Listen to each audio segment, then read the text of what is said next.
तू हिंदू बनेगा न मुसलमान बनेगा, इंसान की औलाद है इंसान बनेगा।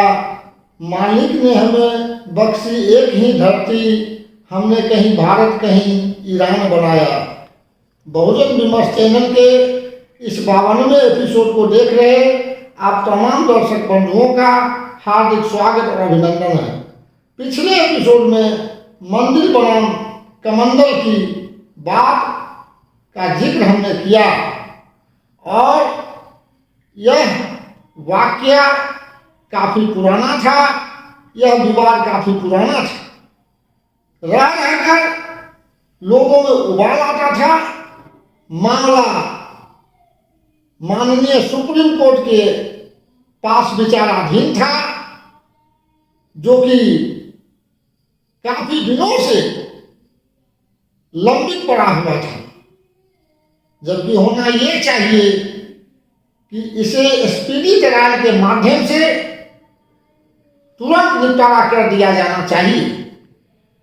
लेकिन जो सरकार चल रही थी या जो लोग इसके लिए लड़ रहे थे, उनका मकसद देश के अवाम को, यहाँ की भोली भाली जनता को उलझाए रखना और फंसाए रखना था। 1989 में जब मंदिर और बाबरी मस्जिद, राम जन्मभूमि मंदिर और बाबरी मस्जिद का विवाद जोर पकड़ा, मस्जिद को वहां से हटाने की बात हुई, तो उत्तर प्रदेश के तत्कालीन राजनीति के बट वृक्ष कहे जाने वाले कमलापति त्रिपाठी ने कहा कि मेरी लाश पर मंदिर का निर्माण होगा, यानी मंदिर का ताला खुलेगा। मंदिर तो लोग मान लिए थे कि मंदिर था, लेकिन उसका ताला खुलेगा। मस्जिद या मंदिर जो भी विवादित था, उसका ताला खुलेगा स्थल का, तो मेरी लाश पर खुलेगा। और 89 में ही बिहार सहित देश के तमाम जगहों में नृशंस घृणित नरसंहार भी हुआ। भागलपुर का नरसंहार सांप्रदायिक दंगा इसका बहुत बड़ा उदाहरण है।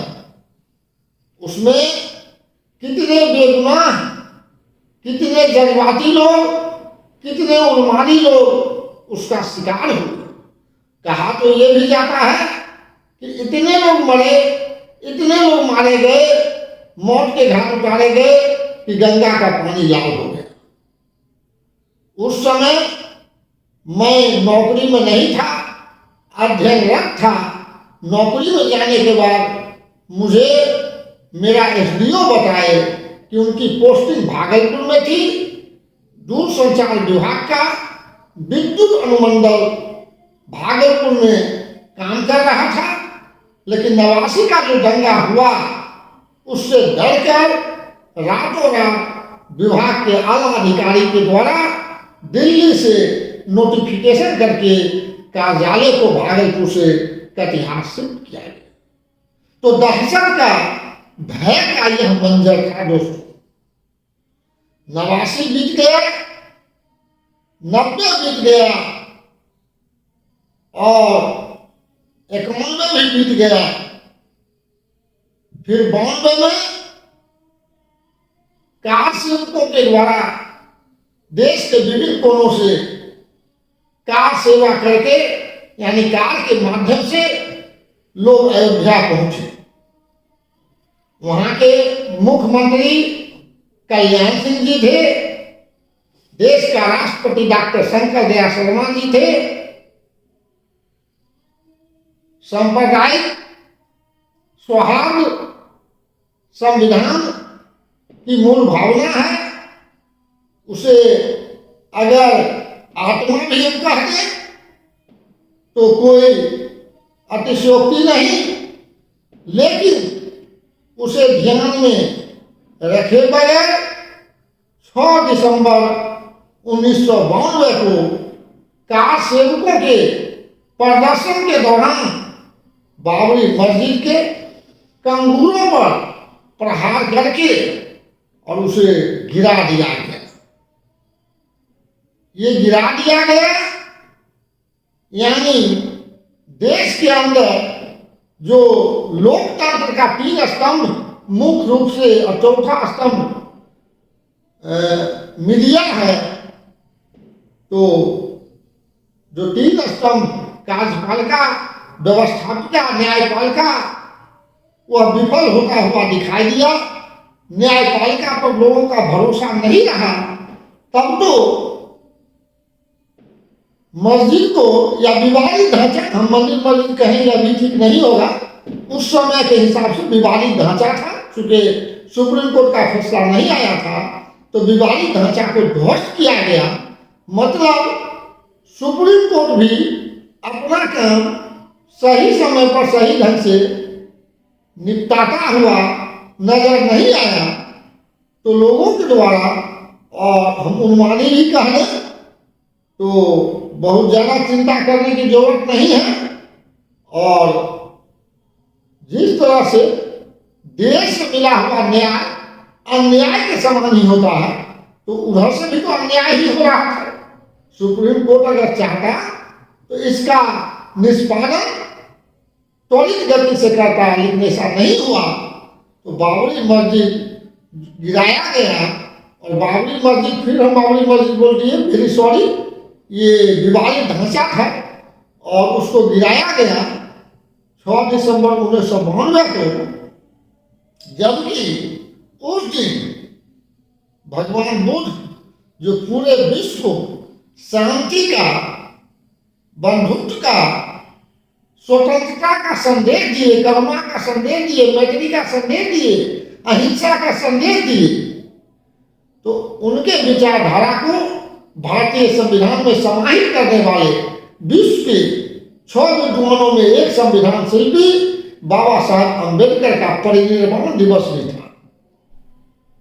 उस शांति नायक, कल्याण मित्र बाबा साहब अम्बेडकर के परिनिर्वाण दिवस, जिसको पुण्यतिथि भी कहा जाता है, को शर्मसार करने का काम हम देश वालों ने किया।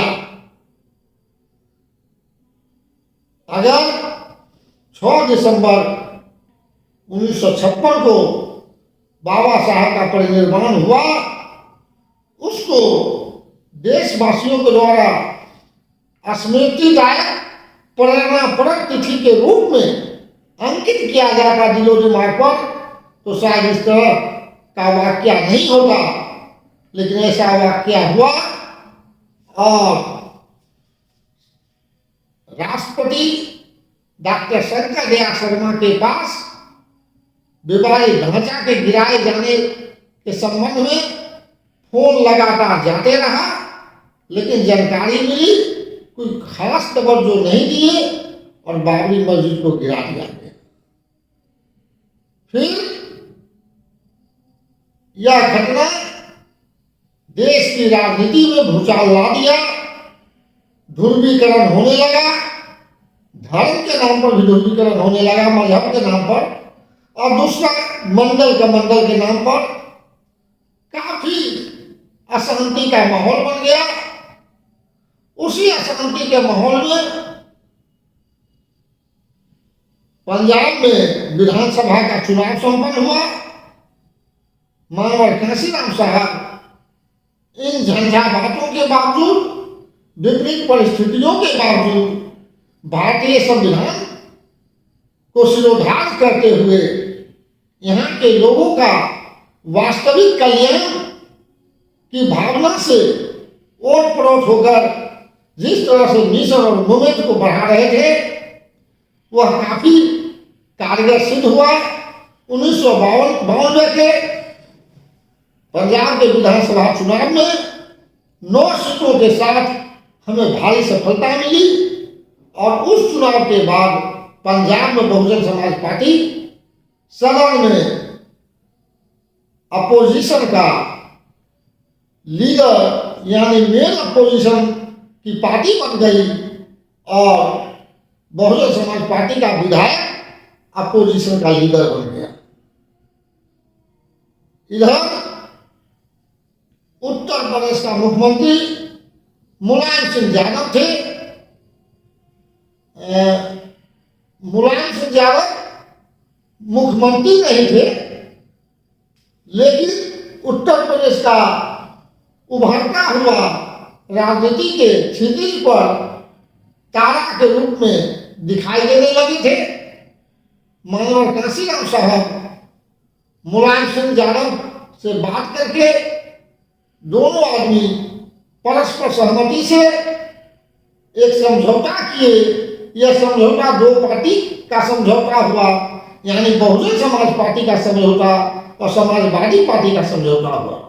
मानवर कांशीराम साहब और माननीय मुलायम सिंह यादव एक मंच पर दिखाई देने लगे। लोग अपनी भावना के मुताबिक नारा लगा रहे थे, मिले मुल्ला मुलायम कांशीराम, हवा में उड़ गए जय श्री राम।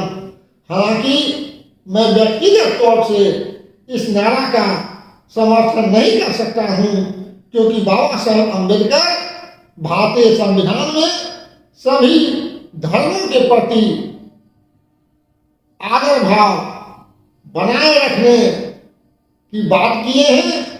जो संविधान का प्रियम्बल है, उसमें भारत के लोगों को अपने अपने विश्वास के हिसाब से धर्म, उपासना और पूजा पद्धति की स्वतंत्रता निर्धारित किए हैं। तो ऐसी स्थिति में हवा में उड़ गए जय श्री राम जैसा जो फिजा में गूंजता हुआ नारा हमें ठीक नहीं लगता, लेकिन जो उस समय वाक्य हुआ था उससे भी अवगत कराना तो हम अपना फर्ज समझते हैं। लोग बाग और लोगों का समूह, विशाल जन समूह नारा लगाना शुरू किए, मिले मुल्ला मुलायम कांशीराम, हवा में उड़ गए जय श्री राम। 1993 में दोनों पार्टी मिलकर के अलायंस करके चुनाव लड़ी। विधानसभा का चुनाव का जो परिणाम हुआ काफी सरप्राइजिंग रहा और बहुजन समाज पार्टी 67 सीट जीतने में कामयाब रही। 67 सीट जीतकर बहुजन समाज पार्टी एक बड़ी कामयाबी हासिल की। माननीय मुलायम सिंह यादव की समाजवादी पार्टी भी उल्लेखनीय सफलता प्राप्त किया। दोनों मिलकर उत्तर प्रदेश में सरकार गठित करने का काम किए। लोगों को लगा कि बाबा साहब अम्बेडकर उंगली की इशारा से जो कहते हैं capture the temple of power for emancipation, वह अब कुछ हद तक चरितार्थ होता हुआ दिखाई दे रहा है। अब उसकी शुरुआत हो गई है। भारत के सबसे बड़े सूबे में यानी उत्तर प्रदेश में बहुजन समाज पार्टी और समाजवादी पार्टी अपने संयुक्त ताकत का इस्तेमाल कर भारतीय राजनीति को कितना हद तक चमत्कारी रूप से प्रभावित किया, यह एक वानगी बन गया। आगे क्या हो रहा है अगले एपिसोड में हम बताने का काम करेंगे और अगला एपिसोड भी कंटेंट के साथ प्रभावी ढंग से आपके समक्ष प्रस्तुत किया जाएगा। तब तक के लिए हमें रजा दीजिए। नमो बुद्धाय, जय भीम, गुड बाय, आदाब, सत श्री अकाल, जय जवान।